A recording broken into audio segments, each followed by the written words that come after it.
हम शारदा सुधा गीत संगीत में अपने लोगन के स्वागत कर रहा छी। एक बाबा बिना चार्ज में सुना रहा छी। अपने लोगन के पसंद हुआ तो लाइक करब, कमेंट करब, सब्सक्राइब करब। बुधियड़ी बासब मिली क भोला के ठकलक गे माई, शिव के ठकलक गे माई। बुधियड़ी बासब मिली क भोला के ठकलक गे माई।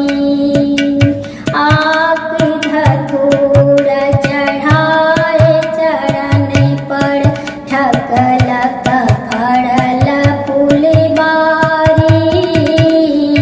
आक धतूर चढ़ाए चरण पर ठकलक फड़ल फूलबारी।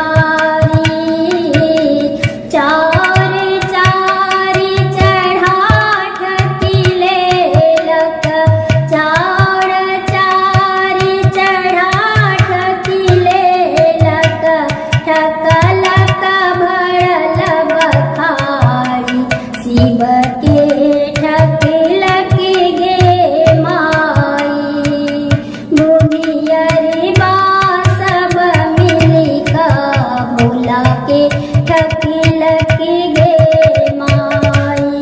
शिव के ठकलक गे माई, बुधियर बासब मिली क भोला के ठकलक गे माई।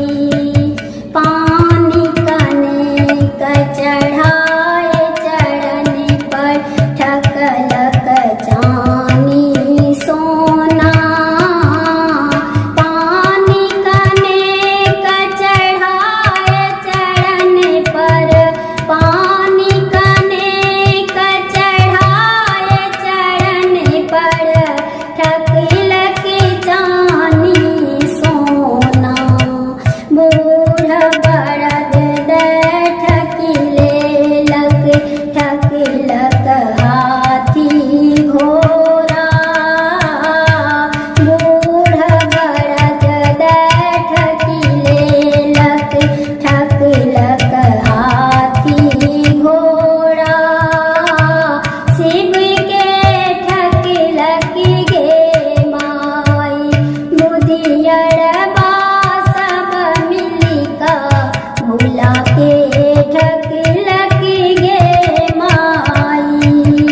शिव के ठकलक गे माई, भोला के ठकलक गे माई।